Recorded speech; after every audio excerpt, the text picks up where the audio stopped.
So can you tell us a little bit about yourself, how you ended up in Ferdinand, why you love it here, what keeps you rooted in Southern Indiana? Okay.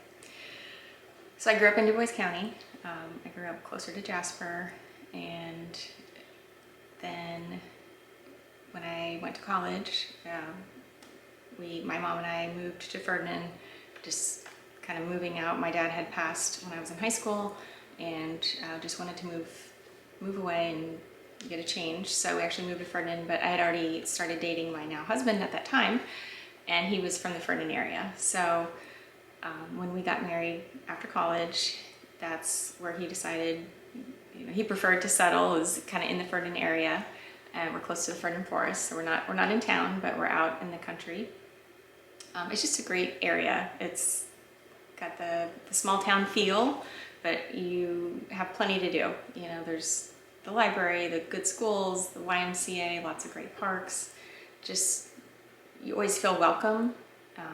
There's lots of little festivals throughout the year, and just lots of things to get involved with if you want to be involved in certain groups. Definitely, ways to get involved. But yeah, we just kind of love the area. And then, we have jobs close, so it just allowed us to live there. Well, you're a mom with two young children. Mm-hmm. What is it like to raise kids here? And can you share us the great parts about raising kids in this area, and then also the challenges of this area specifically, having a family? Okay. For myself, my kids are 12 and 16, so kind of out of the little kid phase now, getting into all the joys of teenagers, which is fun. So, as when they were young, I felt like there was a lot to do. Like I said, you could always find things to do if you wanted to be active with them, and teach them different things, like lots of clubs. We were involved in Scouts, 4-H, Girl Scouts and Boy Scouts, lots of different things to get involved with. The schools, I think, are wonderful. The teachers, we've never had trouble at all with the schools. They're small schools, so that's good or bad depending on how you look at it, right? When you're in a small school, you know everybody, and you're going to be with those same kids for a long time, so good and bad.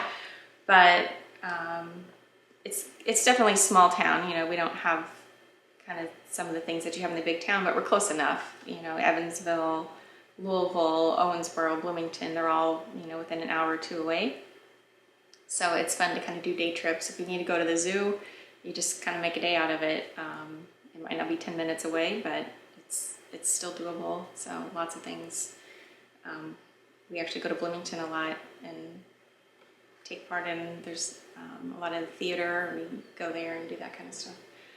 I guess for challenges, definitely daycare is a challenge around here. I think that's a challenge everywhere.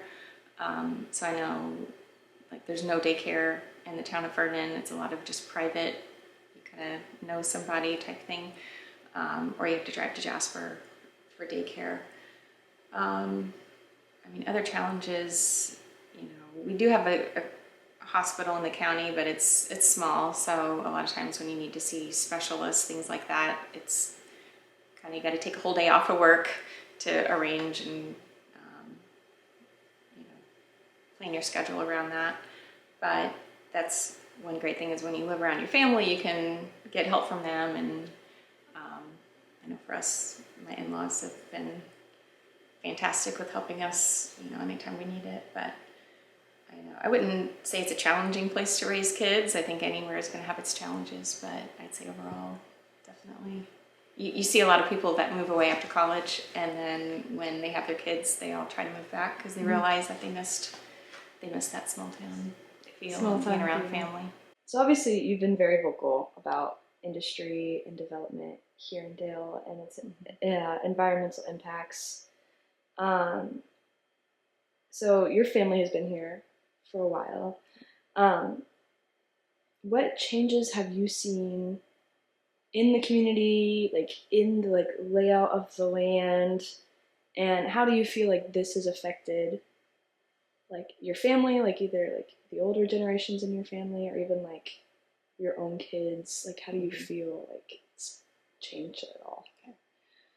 I mean, we grew up, my dad worked in a factory, my mom worked in a few factories, had different jobs. So, manufacturing is really key in this community. So I think we just have to find ways to coexist, and we need that part of our economy to make the rest of the economy work.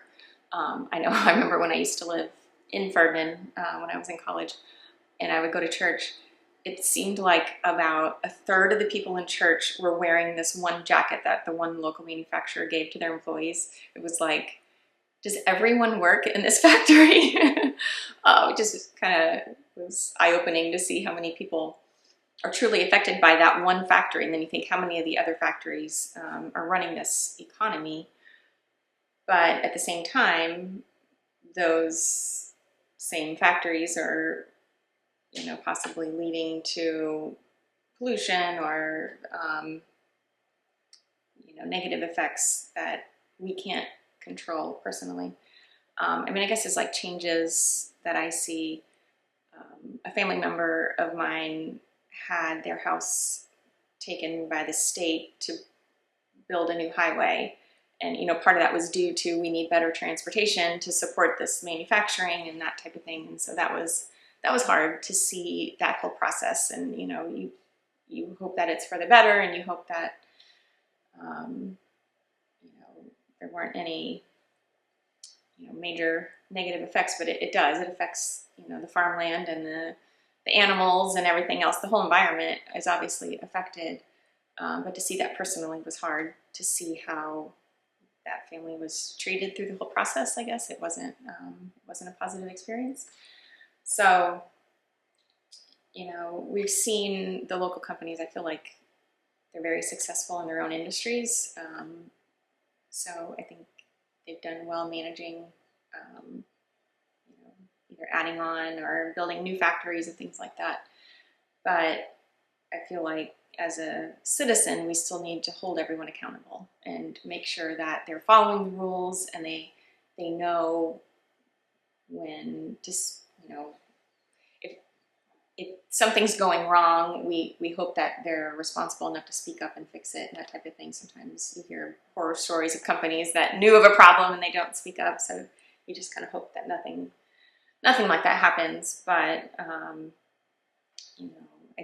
think the companies have pride in our community too. So I like to think that they're working with us to do better and to try to make good decisions when it comes to how they run their factories and how they treat the land and things like that. So, why do you feel like? So you talked about like speaking up, to these companies. Sorry. Yeah. Like, why do you feel it's important? And like, is it like hard? Like you're like going to like these huge state figures that. Yeah. So I haven't gotten too involved in that part of it. Mm-hmm. When I got involved in the group, I just didn't. Honestly, that they were meeting on Tuesday nights, and we had Girl Scouts like twice a month on Tuesday nights, and it was just kind of hard for me to work in one more thing. And I think anybody has a challenge kind of fitting more things into their lives. But so I didn't necessarily go speak to companies or speak to politicians. I have had my fair share of random. I'll see a politician out, and I will definitely be vocal and speak my mind. But sometimes I feel it's more important to even just talk to your peers and talk to your coworkers and talk to your friends about what they understand about an issue. And I found the coal to diesel plant, there was so much misinformation or just lack of educating. I don't know if it's because people tend not to read the newspaper anymore. I've always been kind of the geeky newspaper reader. So I followed along on the story in the local newspaper. But I found like a lot of people just felt like it was a done deal. They didn't feel like they had a say in the matter. And you do feel like that sometimes because why would you, right? Why would you have a say in what's going on in another county with a big corporation with millions of dollars, right? They're not asking for your opinion.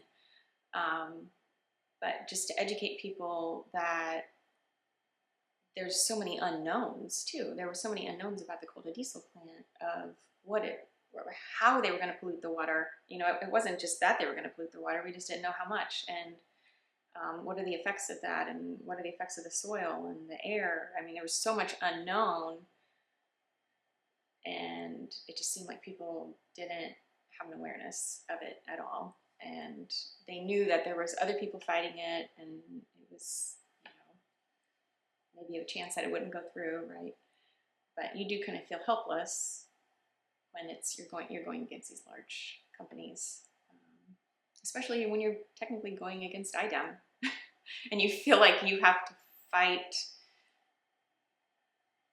for IDEM to actually enforce the guidelines. And I think that's what this group did, is they got IDEM to follow their guidelines, but it took a while. So yeah, I mean, definitely credit to the group for their hard work. I don't want to take any credit for what they did, but I think it's important for anybody to just be informed and seek out information. There's a lot of environmental reporters who were writing about this, and there was a lot of information.